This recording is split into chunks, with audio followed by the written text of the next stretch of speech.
was born in the shadow of a legend, the only son of a man the world feared and worshipped. While his father built an empire of bullets and blood, the boy carried the curse of his name. He never ran the streets, never fired a gun, and yet his whole life was spent hiding from ghosts he didn't create. For 85 years, he tried to outrun history, changing his face, his name, his fate. And when he finally vanished, no one even noticed. This is not another story about Al Capone. This is the story of the man who killed the legend, not with violence, but with silence.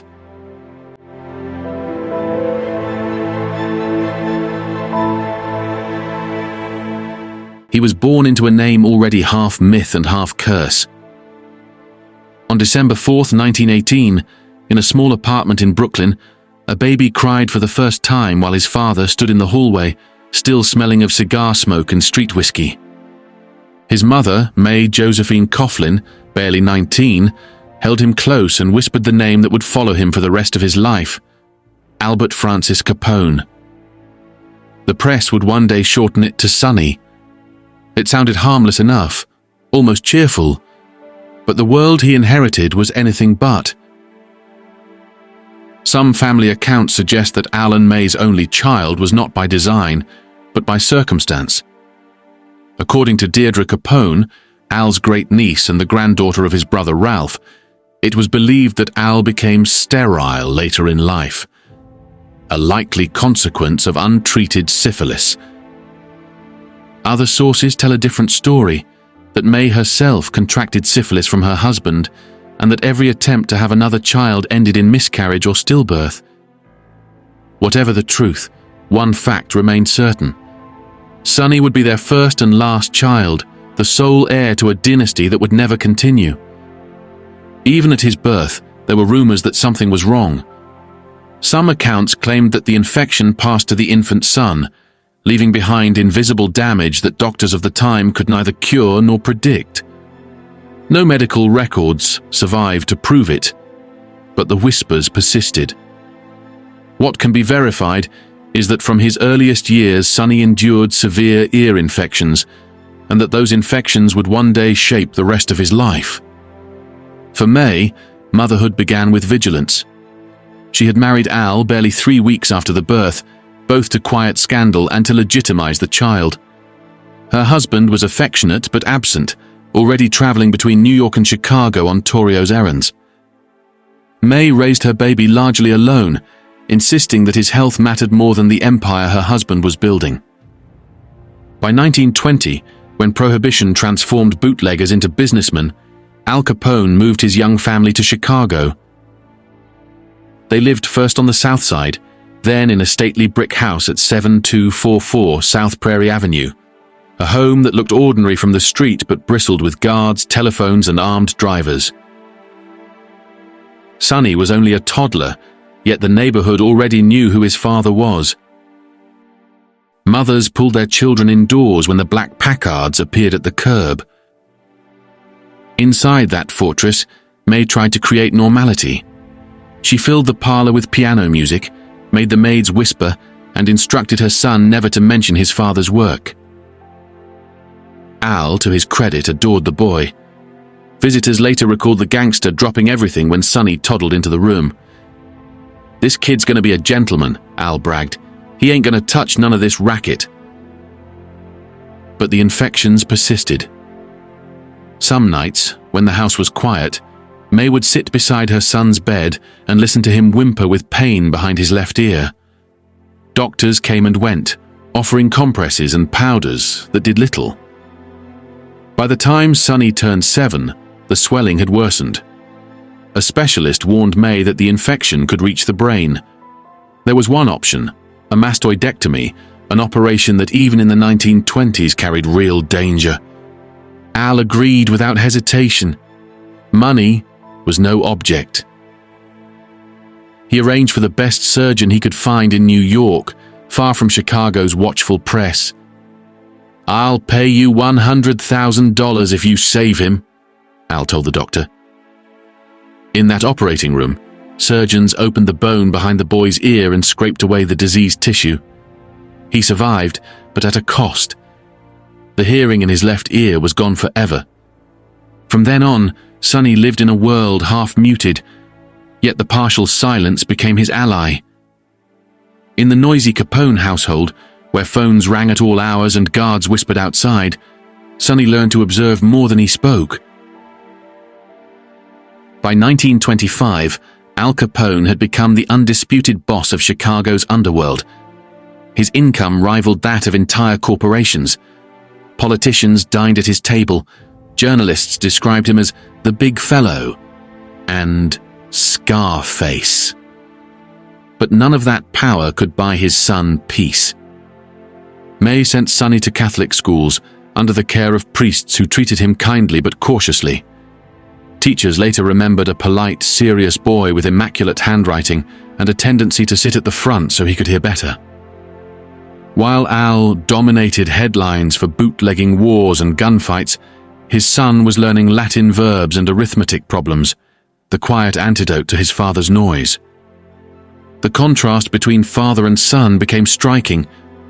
Al Capone wore silk suits and diamond rings. Sonny favored plain jackets and books. Al settled disputes with a gun, Sonny with silence.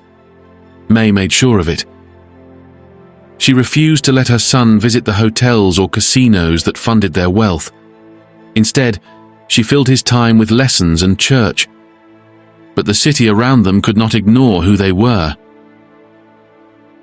By 1929, after the St. Valentine's Day massacre, the Capone name had become shorthand for corruption itself. Reporters camped outside the Prairie Avenue home, and Sonny, only 10, had to be escorted to school by armed drivers. Children whispered about him on the playground. Some wanted to be his friend out of fascination. Others called him a criminal son. May finally convinced Al that Chicago was no longer safe for the boy. The family began spending longer stretches at their Palm Island estate in Miami Beach, purchased as both a retreat and a fortress. The white stucco mansion looked like paradise from the outside. But within its walls, May waged a constant campaign to keep her son invisible. Then came 1931. The federal government indicted Al Capone for tax evasion. The trial, the photographs, the final sentence of 11 years, all became national theater. Sonny was 12. He watched his father led away in handcuffs, and the flashbulbs seared that image into his memory. May refused to let her son attend the sentencing. She told him his father was going away for a while to rest. But even at that age, Sonny understood. The bodyguards were gone, the telephone stopped ringing, the empire had collapsed overnight. While Al served time first in Atlanta and later in Alcatraz, May and Sonny remained in Florida. The boy entered adolescence surrounded by secrecy. He was told never to answer questions about his father, never to trust reporters, and above all, never to believe what he read in the papers. For Sonny, those years became a strange mixture of comfort and isolation. The mansion was quiet now, stripped of parties and visitors. He studied under private tutors, sometimes walking along the edge of Biscayne Bay where no one recognized him. His deaf ear made him favor one side when he listened to people, a subtle tilt that gave him a contemplative air. He visited his father only rarely. Al's letters from prison when they came were short and fatherly, reminders to study hard, to be polite to his mother. But by the time the boy turned 16, Al Capone's mind had begun to deteriorate under the ravages of neurosyphilis. Prison doctors reported confusion and memory loss. The once commanding boss of Chicago could barely sign his name. When Al was finally released in 1939, transferred to his Florida home to live out his final years, Sonny was 21. The reunion was heartbreaking. The man who stepped off the train was not the father he remembered. He shuffled, spoke slowly, and mistook names. For May, the burden of care was immense. For Sonny, it was the confirmation of everything she had warned him about. Power consumed those who worshipped it. Neighbors occasionally saw the young man helping his mother lead the fragile figure of Al Capone into the sunlit garden. Sonny never complained. In later family recollections, he showed patience and respect, even when his father called him by the wrong name. Those last years of the 1930s closed one era and began another. The criminal empire was gone. The money that remained was guarded carefully by May.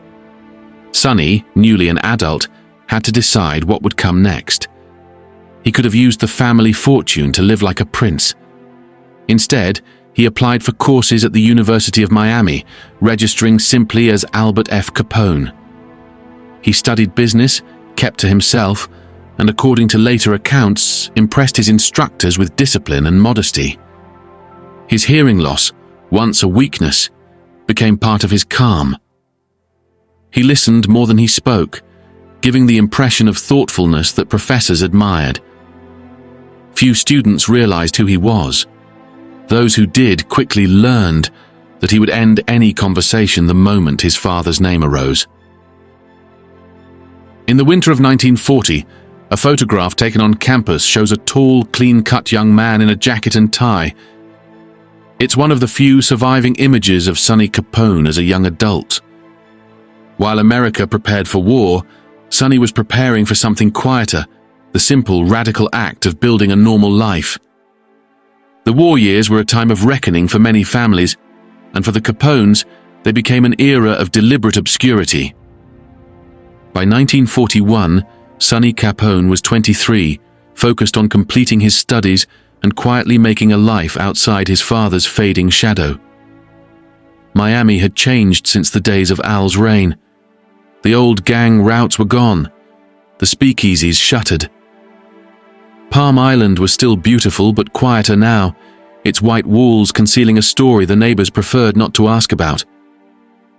Al Capone, debilitated and confused, wandered the garden at odd hours, greeting gardeners as though they were old friends from Chicago. Sometimes he called Sonny Albert, sometimes Boy.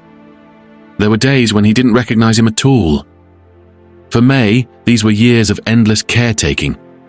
For Sonny, they were a slow, painful education in decline. He had seen what power could do to a man, what fame could do to a family, and what silence could do to a legacy. Out of that wreckage, he built his character.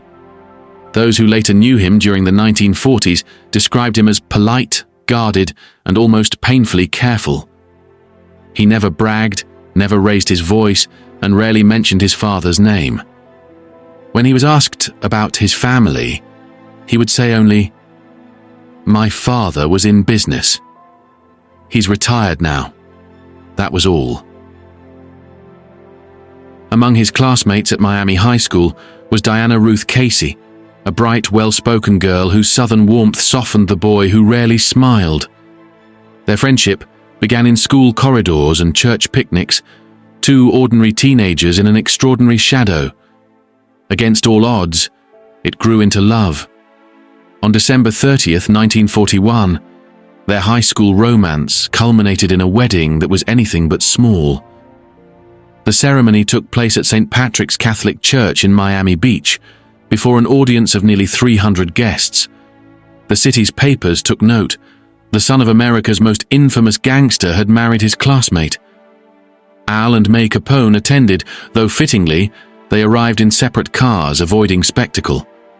Al, already ailing, watched quietly as his only son began a life he could never have lived himself. The bride, 21-year-old Diana, was radiant, the daughter of Ruth Casey of Miami Beach and James F. Casey of Chattanooga, given away by her uncle as the Reverend William Barry performed the ceremony. It was a moment of rare normalcy wrapped in notoriety, a wedding that felt both ordinary and historic. For all the cameras and whispers, what the guests saw were simply two young people determined to make a life untouched by the sins of the past. On January 25, 1947, Al Capone died in his bed at Palm Island, his mind long since gone. He was 48. Sonny was 28. He stood at his father's funeral, silent beside his mother, watching the world's cameras turn one last time toward the Capone name. It was the final act of a long public tragedy. When the funeral was over and the journalists finally left, Sonny turned his back on the empire forever. He and Diana set out to build something his father had never achieved, a peaceful, legitimate life. They settled in Miami, close enough for May to visit but far enough to feel independent. They bought a modest home, drove their own car, paid their own bills. To neighbors, they were simply Mr. and Mrs. Capone, an unassuming couple who never discussed family history. Most of their friends had no idea who Sonny's father was, and that was exactly how he wanted it. Sonny took work in a series of business and clerical positions. He handled office accounts, later some local sales work. For a short period, according to public records and later accounts, he even worked as a probation officer, an ironic twist in the Capone story that Sonny himself never commented on. It was steady, ordinary employment, the antithesis of everything his surname represented. For a man raised in a house full of armed guards and bootleg fortunes, earning a paycheck honestly was both liberation and statement. He wanted to be judged by his conduct, not his bloodline. May, still strong-willed and pragmatic, admired her son's restraint, but worried about his future. To keep herself busy and to reshape the family's image, she decided to start a business, a modest Italian restaurant on Miami Beach called Ted's Grotto. It opened in 1956 and ran for about a decade. Patrons later remembered it as a cozy, family-run place where May herself worked the register, greeting guests with quiet warmth. Few recognized her. Fewer still realized that the woman taking their order was the widow of Al Capone. Sonny helped occasionally, mostly behind the scenes. He never appeared in advertisements or posed for photographs. His mother was the face. He remained the quiet hand in the background. For the first time, the Capone name was attached to something clean. The grotto paid its taxes, served its pasta, and closed its doors each night without scandal. That restaurant was more than a business. It was redemption. While May ran the grotto, Sonny and Diana were raising their 4 daughters, Veronica, Teresa, Barbara, and Patricia. Their home was simple, filled with love and rules. The girls grew up attending Catholic school, and their father insisted on one thing above all: never speak about your grandfather. They were ordinary girls in a world that would have treated them like artifacts if it had known their name. Their lives unfolded quietly beneath the Florida sun, uniforms pressed for morning mass, piano lessons in the afternoons, the faint smell of sea salt drifting in through the windows of a house that never made the papers. To their teachers and neighbors, they were the Brown family, polite, private, the kind of people who waved from a distance and kept to themselves. Inside the home, there were no photographs of Al Capone, no framed clippings, no trace of the empire that had once terrified America. May's visits were warm but guarded.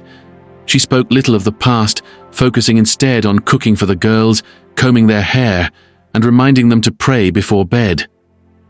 Each of the 4 sisters grew up carrying the same silent inheritance, a sense that their blood carried a story they would never tell. They laughed easily, excelled quietly, and learned early that anonymity was not a burden, but a blessing. In a city obsessed with fame and fortune, the Capone granddaughters became experts at invisibility. They married, moved, changed names, and scattered like the tide. Their father's promise kept through them. He wanted them to live without the fear or fascination that had followed him since childhood. When they asked questions, he would smile softly and say, "He was just my dad. That's all." As the 1950s rolled into the 1960s, America rediscovered Al Capone. Hollywood turned his story into legend. Television dramatized his life, transforming him into a character halfway between folk hero and devil. But for the real Capone family, this revival was a curse. Each new film or book risked exposing their quiet existence. Reporters occasionally tracked Sonny down, hoping for a quote. He never gave one. He changed phone numbers, moved houses, and kept his private life airtight. The world was obsessed with the gangster. Sonny was obsessed with being forgotten. Then, in 1965, after nearly 20 years of spotless anonymity, his name appeared in the newspapers again, but for an entirely different reason. A Miami drugstore clerk accused him of shoplifting 2 bottles of aspirin and a pack of batteries worth $3.50. Sonny was in his mid-40s, a father of 4, and by all accounts, embarrassed beyond words. He pleaded no contest and received probation. When the judge asked him why a man of means would steal, Sonny reportedly shrugged and said, "Everybody has a little larceny in them." The remark, true or not, was too perfect for editors to resist. Headlines around the country screamed, "Capone's son in minor theft, a little larceny in us all." For Sonny, it was a nightmare. The case was trivial, but the name made it news. He completed probation quietly and returned home to his wife, who scolded him for weeks. The press moved on, but Sonny never forgot the humiliation. That single incident taught him that the Capone name could still draw blood long after the man himself was gone. A year later, he made a decision that would change his life once again. He filed to have the name Capone removed from his records, legally becoming Albert Francis Brown, the same alias his father had once used to hide from the law. A twist of fate that turned concealment into survival. The court approved it without objection. His lawyer later told reporters that his client was sick and tired of fighting the name. From that day forward, in official records, bank accounts and phone directories, Capone vanished. He became Albert Brown, a quiet man in his 40s who wanted nothing more than peace. To the world, Albert Brown was just another working man in Florida. For nearly 2 years, the quiet lasted. Then, in the stormy summer of 1968, the FBI came knocking. America was unraveling. Martin Luther King Jr. and Robert F. Kennedy had been assassinated. Unrest burned through the cities. The Bureau was overwhelmed with reports of threats against public figures. Among the hundreds of names flagged in those weeks was one that caught every agent's eye: Sonny Capone.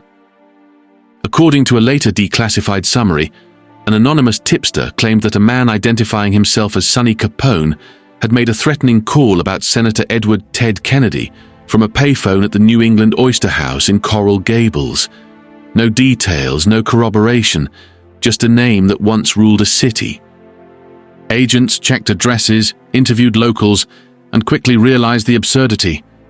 Sonny, or rather Albert Brown, was living quietly with his family miles away. He had no record of violence, no political ties, no reason for threats. Within weeks, the investigation was closed. No charges were filed. Still, for Sonny, the damage was internal. He had done everything right, changed his name, kept his distance, lived within the law, and yet the shadow found him again. A single phone call by an unknown prankster had dragged the FBI back into his life. It confirmed what he had known since childhood. You can change your name, your city, even your voice, but you can never change your blood. After the Kennedy file was closed, he became more cautious than ever. He refused every request for comment from reporters, even for seemingly harmless "Where are they now?" features. When new films about his father appeared, Sonny unplugged his television. His daughters were instructed to say nothing if anyone ever mentioned the name Capone at school. Within a few years, the Browns became ghosts in plain sight. The family moved periodically within Florida, each time leaving little paper trail. In conversation, Sonny's accent had softened, less Chicago, more measured, as though he was trimming history from every syllable. But anonymity, for a Capone, was always temporary. By the mid-1970s, The Godfather had turned the Mafia into mythology, and historians resurrected Al Capone as its founding legend. Sonny, however, never exploited the legacy, never wrote a memoir, never once corrected the record publicly. To him, silence was both shield and punishment. Privately, he was sociable enough, attending church, chatting with neighbors, coaching his daughter's softball games. But any reference to his father ended the conversation instantly. He aged gracefully, tall, trim, hair silvering early, voice still quiet and deliberate. To a passerby, he looked like any middle-class Floridian nearing retirement. Only those closest to him knew that he was living under a borrowed surname, once used by a gangster to hide from the law. In 1986, May Capone passed away at the age of 89. She had lived long enough to see her son succeed at the impossible, a Capone without scandal. The woman who had once managed bodyguards and accountants died peacefully in Florida, leaving behind a modest estate, a handful of personal possessions, and a family line untainted by crime. For Sonny, her death was both grief and liberation. He had been her protector for decades, the quiet keeper of the family's second life. With her gone, he became the last surviving link to the inner Capone circle, the last person who had known Al Capone not as legend, but as father. Reporters tried again to find him after May's passing.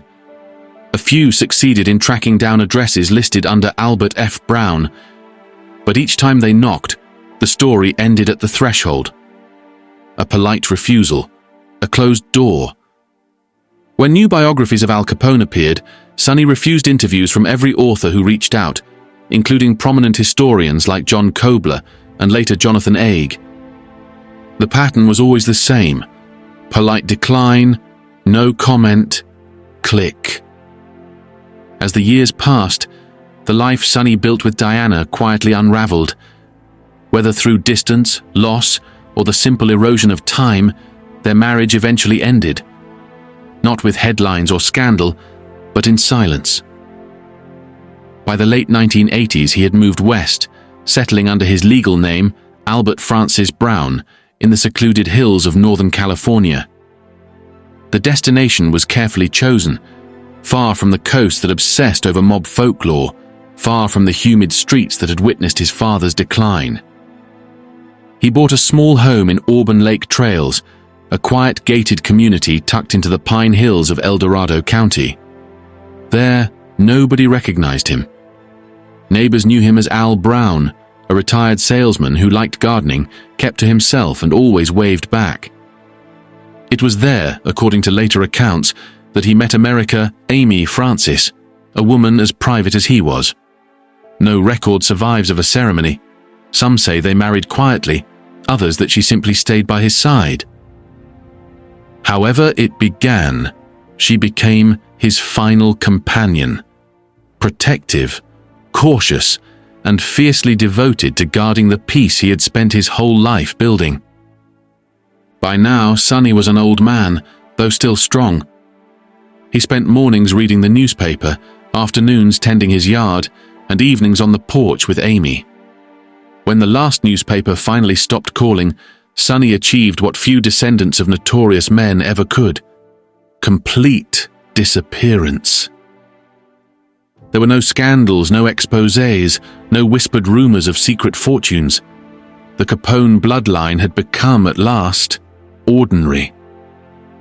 By the time the 1990s arrived, Albert Francis Brown had spent more than 4 decades out of the public eye. He and Amy lived modestly in their single-story home surrounded by pines. He attended local community meetings, paid his taxes on time, and was on friendly terms with the postman. Nothing about him suggested scandal or history. His daughters had grown up and scattered across the country, living ordinary lives, carrying surnames that concealed the one history book still whispered. By the 1990s, Sonny was in his 70s. His health was steady, though age had softened him. He read the newspaper every morning, always the local one, never national, and watched the evening news in silence. The world, that had once obsessed over his father, now obsessed over politicians, celebrities, and new scandals. The age of prohibition was ancient history. When a television special occasionally mentioned Al Capone, Sonny simply turned the channel. Friends who visited the Browns in Auburn Lake Trails remembered a man of calm manner and gentle humor. He offered coffee, asked about their families, and never raised his voice. He was private, but not unfriendly, cautious, but kind. If anyone ever hinted that he might be related to that Capone, he smiled and deflected. "Nah, I just get that a lot." And the conversation would move on. Those who lived near him only learned the truth after his death. Until then, he had succeeded at the impossible, living an entire lifetime under one of America's loudest names without ever being noticed. When reporters in the early 2000s attempted to trace the descendants of Al Capone, they found only dead ends. Albert Francis Capone no longer existed in public records. Albert Francis Brown did, but he looked like any other retiree in El Dorado County. It was as if the bloodline had vanished. That, in a sense, was Sonny's greatest victory. On July 8, 2004, in the quiet of his California home, Albert Francis Brown passed away. He was 85 years old. The cause was natural, the setting peaceful, the coverage minimal. No obituaries in the national papers, no documentaries, no retrospectives, no headlines announcing the end of the Capone lineage. Just a short local notice listing his name, his date of death, and a burial record. Albert Francis Brown, 1918 to 2004. There was no mention of Al Capone. The final irony was perfect. The son of America's most notorious gangster had managed to die the way his father never could, privately, quietly, and free. He left behind his wife, Amy, the woman who had guarded his anonymity for years. In later interviews, attributed to her by secondary sources, she defended her husband fiercely.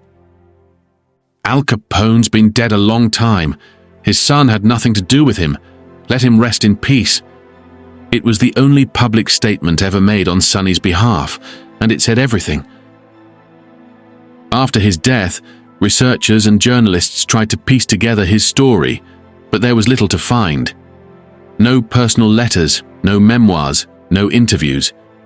Even the FBI files on him, thin folders tucked away among tens of thousands, contained only routine notes. Investigations closed. No further action. Sonny Capone had spent 85 years being the one thing his father could never be: invisible. Yet invisibility has its own form of immortality. Because in the absence of scandal, people began to wonder, who was this man who walked away from the most powerful name in organized crime? What had it cost him to live without a past? Yet the few who met him near the end of his life remember a man who carried no trace of bitterness. He had made peace with what he could not change. To some, that seemed heroic, the quiet resistance of a man who refused to be the story the world wanted. To others, it was tragic. A son so burdened by his father's shadow that he had to erase himself to survive. But to Sonny, it was neither. It was simply life. He had once watched his father lose his mind, his freedom, and his dignity. He had seen his mother sacrifice everything to protect a family the world wanted to destroy. He had lived through the era of headlines, the trials, the exile, the resurgence of the myth.